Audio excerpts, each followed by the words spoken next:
Welcome to Below the Line, where we talk about working in Hollywood from the crew perspective. My name is Skid. I'm a former assistant director and your host.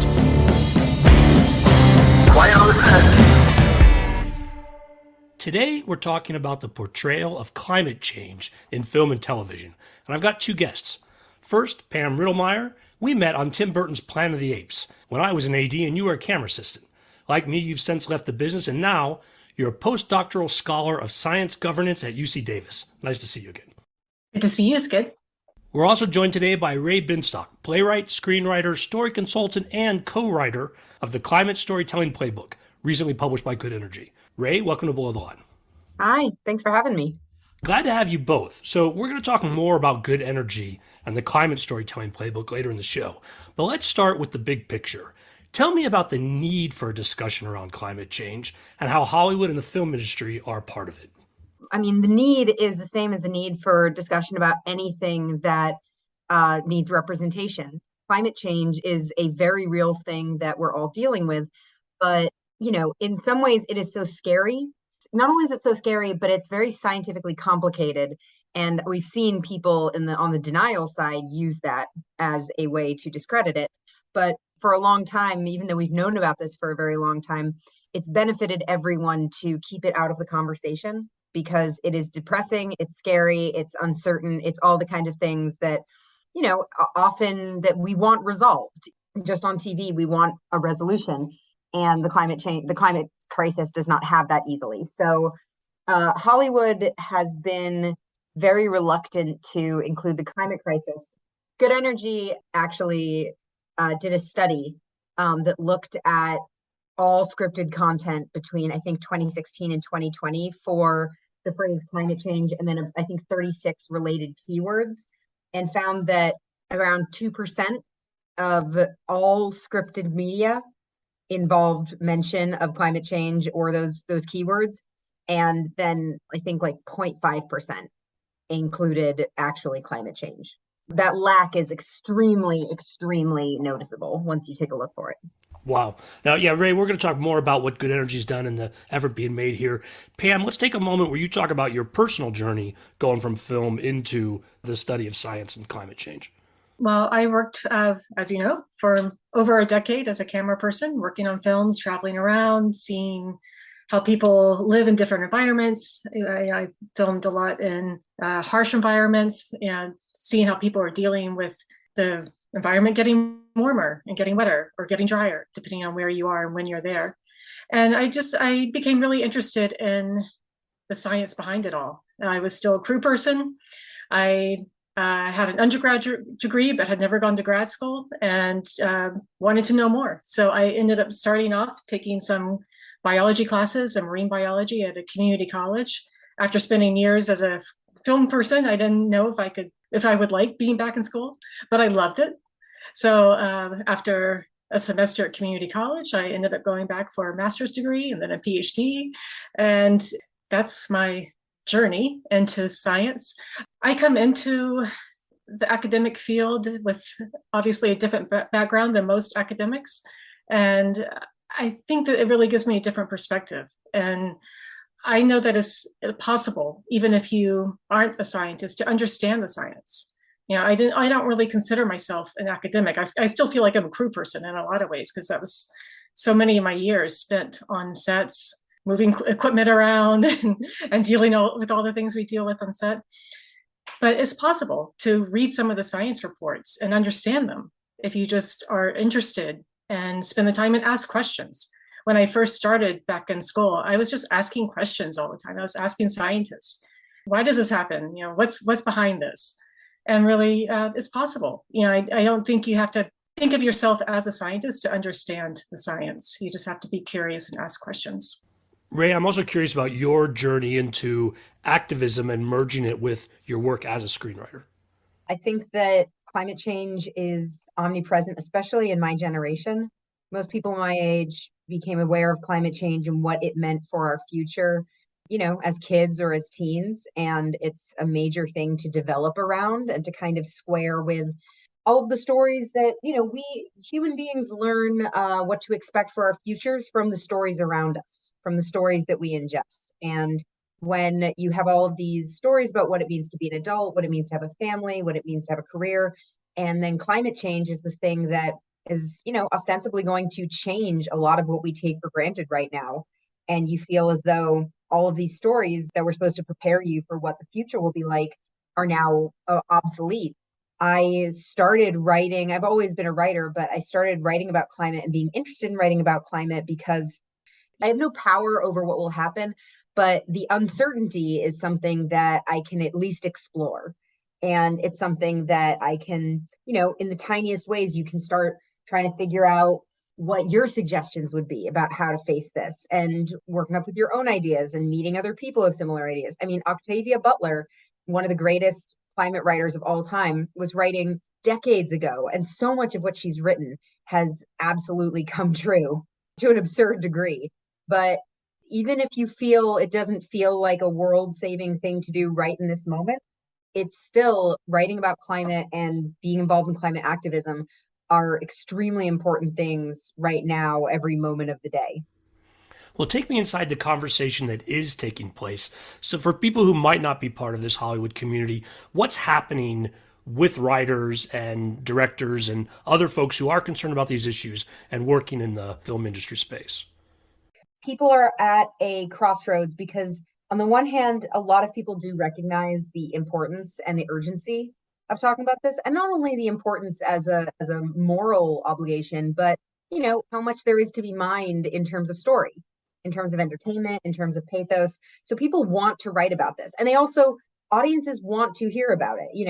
Audiences don't want to feel alone with climate change. They want to see it represented in the characters that they love and relate to. But on the other hand, a lot of writers feel stuck, whether it's because they feel like they can't, if they want to write about climate, then they can't write anything else. Like if they are interested in romance, if they're interested in fantasy, if they're interested in cultural stories, they can either write those things or a climate story. Or some writers feel like in order to write a climate story, they have to know everything. They have to be experts in a scientific field, or like, Pam, as you've talked about, that they have to be like academics. And that's not true, but it's one of those situations where before anyone's really started doing it in a major way in Hollywood, everyone is scared to, because they're scared to be the first one to do it and to really get it wrong. Which is not to say that there haven't been some people who have done great climate storylines, already. There's Madam Secretary on CBS was a great example of doing multiple climate storylines. That's a big part of like the last season of The Affair, and in the playbook, we have a lot of case studies of modern climate mentions, but it is still people move away from it because as storytellers, they don't want to feel chained to one specific message. And they also, I think, feel very overwhelmed when it comes to being able to like integrate climate into the stories they already want to tell. Now, Pam, I know you attended a Hollywood Climate Summit last summer. Talk to me a little bit about what that conversation was like. It's been going on for, I think, 3 years. This was the third year now. It happens usually in June. It's a place where a lot of youth come together with screenwriters, with environmental scientists. They talk about how to put climate stories into screenwriting. And this year there was a great session where we looked at, we got to choose our breakout room. One of them was The Sopranos, which was the one that I went to because I worked on the pilot of The Sopranos many, many years ago. So I wanted to add a climate story into The Sopranos. And that was a lot of fun. So, we just spent about an hour there talking about different ideas of how they could have brought climate into a Sopranos episode. This year, it was both virtual and in person, and I went to the virtual sessions, and there were some great speakers. There were a lot of Indigenous storytellers telling their stories, which is really an important part that we need to include in screenwriting as well, in my opinion. Well, as we talk about integrating climate issues into story, Rae, you mentioned the playbook earlier. Talk more about what the Climate Storytelling Playbook is all about. It's a collection of studies, resources, interviews, and really just a comprehensive kind of deep dive into what goes into successfully writing about climate. Playbook is the brainchild of Anna Jane Joyner, who, comes from an activist background. And so she's been having these conversations in the nonprofit world for a very long time, and on the local government, state government, federal government levels. What I think she did that was really brilliant is she really set out to get as many different experts as possible, and then had me and Carmiel, these, two screenwriters. She worked with us to figure out how to take all of this incredibly important information and phrase it in a way that is directly related to dramatic writing. And the playbook talks about climate psychology and different ways that people deal with it, different things it does. We talk about that in terms of character. The playbook talks about, specifically about water and climate migration and plastics. And it does those always with suggestions of how that could spark a story, or, the role that could play in a story you already have, how that might shift things. And so the playbook is all of this really great information, but it is all filtered through the lens of how does it make a good story? How do you get objectively exciting, relatable, authentic, funny, just well-formed storytelling? So I was very engaged when I visited the website because, to your point, Rae, you take these short little bios, for example, of characters and how climate change is affecting them, and you can see where the story would go. And it was very inspiring, just kind of flipping through. And it's not just sort of, this is how you write it, but really you engage with the reader in a way that ideally sparks their creativity. Yeah, exactly. I mean, we don't, Pam, you were talking about putting the climate into The Sopranos and stuff like that. Like, we do that as an exercise and talk about stuff like that because we don't want to be prescriptive. We don't want to tell people this is the right way to write a climate story, because there are so many different right ways to write a climate story. And it's not about, did I check X, X, and X off the list? And, do I deserve to write a climate story now? It's about finding a seed of an idea and running with it, or having an idea that you like, going with, a concept or a story you already have and being like, oh, I could bring climate in this way. I could do this twist. I could do it in this episode, or I could have this character struggle with this. And so the point of the climate storytelling playbook is never to, sit you down at a desk and like grab your hand and like write with the pen for you, being like, there once was we really want to kind of tantalize you with this idea of like, oh, this is possible, and then really back off so that, your brain can be free to go wherever it wants to. Now, Rae, you mentioned a couple of storylines that had engaged with climate change. I'm curious from either of you if there are other examples of where you think things have been successful, or you see shows that, wow, maybe that was a missed opportunity.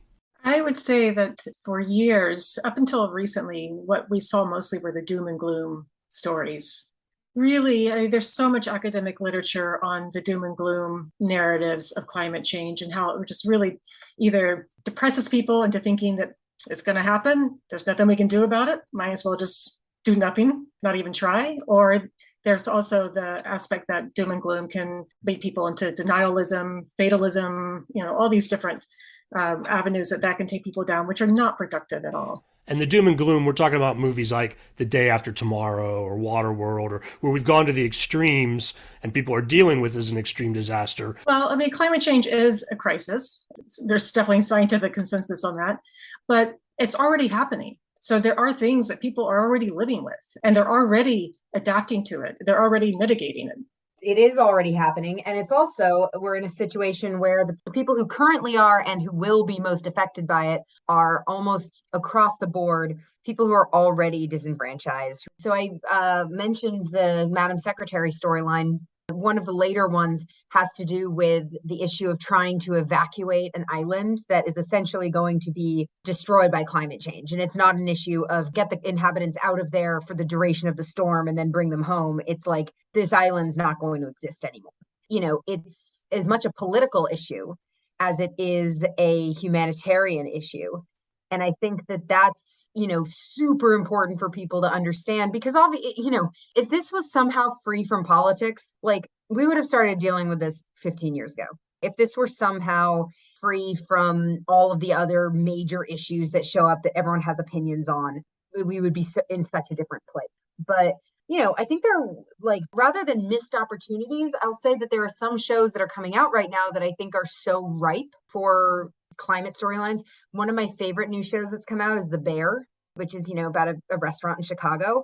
And I mean, even this summer, the heat waves in the Northeast, the heat waves in the Southwest, like the heat waves in the middle of the country, these heat domes over big cities are going to become more and more common. They're going to happen in places. I mean, I'm from Massachusetts. Already these are different falls and winters from my childhood in a noticeable way. That's only going to get worse. And so for shows that are set in that, it doesn't have to be all about nature. Like it's most of it, when we see it, it's not going to be about necessarily like the kind of image of like a beautiful natural scene being ruined. It's going to be about established places with infrastructure that are now experiencing conditions that infrastructure was not built to deal with.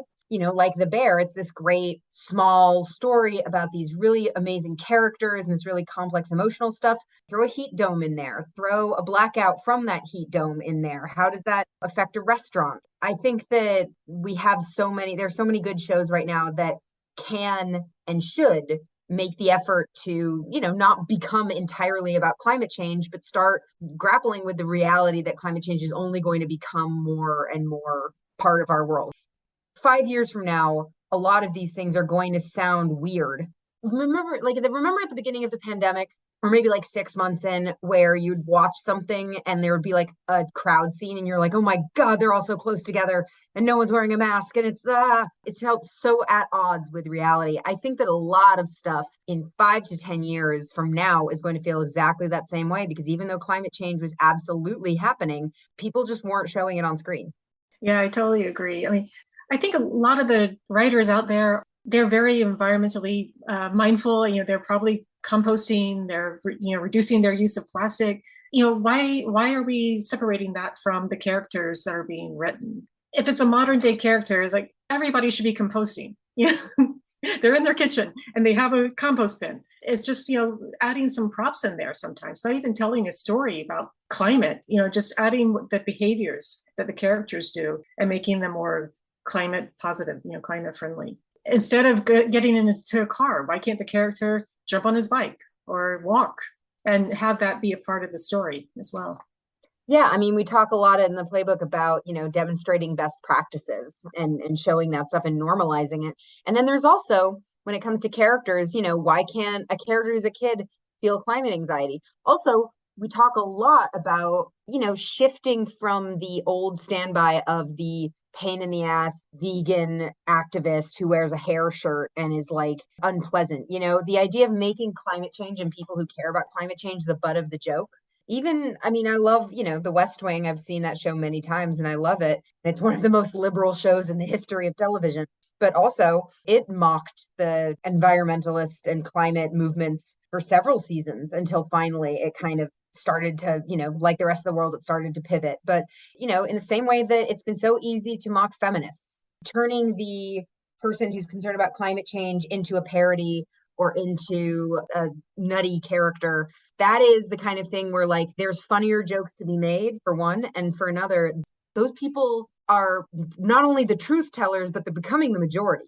Like all of Gen Z is like that, so it just doesn't ring true anymore to punch down on people who care about this stuff, because you will eventually be punching through water because you will be living underwater. Other examples of shows that are engaging with the issue? So there's an episode of Grey's Anatomy that has a heat wave that shuts down the air conditioning in the hospital. Ted Lasso has a whole episode about Sam Obisanya, the football player, refusing to go out in the field and shill for a sponsor that is also starting fires and polluting in Nigeria.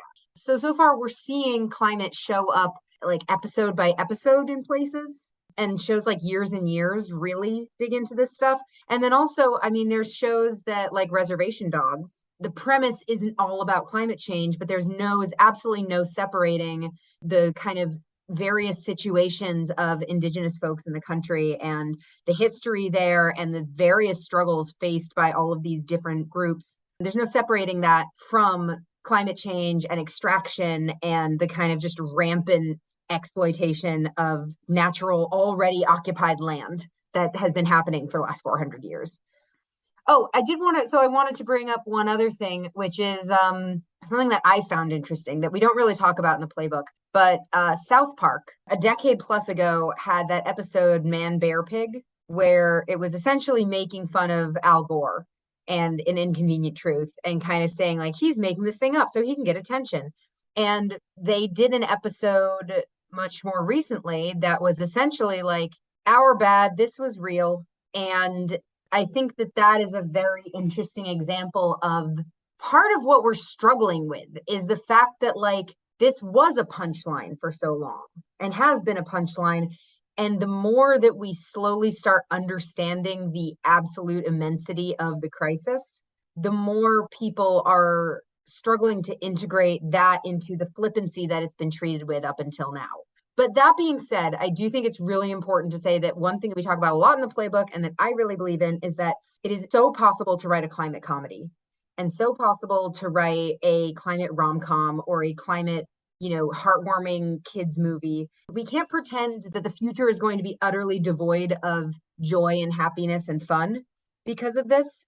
There's no point in human history where something so bad has happened that it's gotten rid of all happiness forever. Like that's part of what's so great about humans is that we've managed to keep on living through quite a lot of stuff. So I think that something that I would really like people to take home is the idea that you can write about climate in a way that not only doesn't look at the most, as you were saying, Pam, gloom and doom version of it, but that also can maybe help you feel better about what life is going to be like, that can maybe help you feel stronger, help you feel less alone, help you make peace with the reality of change. And yes, it's change that could have been avoided. It's change that is heartbreaking and it's loss that is heartbreaking. But at the end of the day, deep down, all change is unavoidable and all change involves some loss and some gain. And I think that the sooner that writers start challenging ourselves to tell stories that don't just explore that loss over and over again, but also take the realistic look at like, even if we wish we didn't have to lose some things and gain others, since we are going to, what are we going to gain? So I think that's a very important part of climate storytelling and writing about climate in the modern Hollywood landscape. Well, and I think there's some value in, even for a non-writer, to visit the playbook that we talked about, to be able to sort of develop the sense of noticing when these stories are taking place in Hollywood and giving our viewing attention to stories that are properly representing climate change as well. Absolutely. Find comfort with the climate stories. The resources that are there, climate psychology resources, super helpful for me, just as a person, not as a writer. The case studies in successful stories already, maybe you'll find a new thing to start watching. There's so much stuff there that doesn't have to hit you as a writer. It can just hit you as someone trying to figure out how to feel and think about the climate crisis. And where do people go for that? What's the website? goodenergystories.com. Another thing people can do is attend things like the Hollywood Climate Summit, which happens every year. I believe it's in June. You can just search up Hollywood Climate Summit, get the website and register. There's also things like the Redford Center. The Redford Center has a lot of great webinars and anybody can sign up and watch them. And for writers, there's also the NRDC, which is an environmental nonprofit. They have something called Rewrite the Future, and they have some good resources as well. After I finished my PhD, I finally was able to take a breath from being immersed in academic literature. And I thought about how to get in touch with some of my fellow filmmakers from my past. When I first started approaching people, writers and creatives who I know, and asking them, why don't you put climate stories into your work?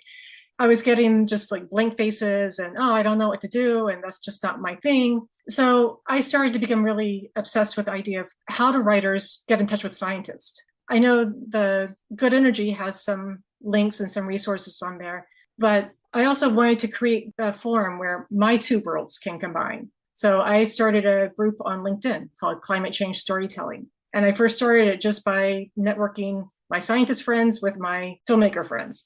It's just like a safe place where people can come together and have ideas about, different things that are happening in the science world, what we're learning about climate change and different ways that people are adapting. I'm hoping that screenwriters and creatives will start to take some of those stories and implement those into their narratives. That sounds amazing. And I think that we do have the library of experts, which is what you were talking about. We put together a whole bunch of people. A lot of them we've worked with to create the playbook, and a lot of them are just really brilliant, awesome people that Jane knows or has met. But honestly, in my experience of writing the playbook, there were so many scientists and academics who were just like so excited to talk about stories. They've been neck deep in this stuff for a really long time. And they're so into the idea of finding the human element in the science and vice versa. I think that there's so much rich possibility there for collabs. Yeah, I totally agree. I hope that more people visit my LinkedIn group. Yes. We'll put links both to the playbook and to the LinkedIn group on the website. Ladies, really glad you guys came on the show today. This is important stuff. Well, thanks. Good. It was great seeing you again. Thank you so much for having me. Glad to have you both. On that note, we're going to call it a wrap. Listeners, I always appreciate your feedback. You'll find my contact info on our website, below the line, oneword.biz. My closing credits, thanks to Curtis Five for our music, John Wan for our logo, and all of our listeners, I appreciate you. Please rate us wherever you get your podcast. Tell your friends, go vote next week. Thanks again from Below the Line. There is Don't Look Up, which is, I think most people would thinking of a modern day climate story. That's a major one, which also is interesting because it's not directly about climate change. It's allegory. And in a way, it's interesting that the most successful to date climate story can't be about climate, because that still feels too close to home. It still feels kind of too hard to face, but it's a brilliant movie. Rae, I endorse pretty much everything you said, except subject matter aside, I did not like Don't Look Up. I thought it was really not a very good movie, and I might have to edit that out. I'm not sure. We're going to shill for that movie on my show. But I saw it, did not like it, and was really just pissed that was the climate change story of the year. As a climate change movie, totally off the mark, missed the mark to me. You can totally edit that out.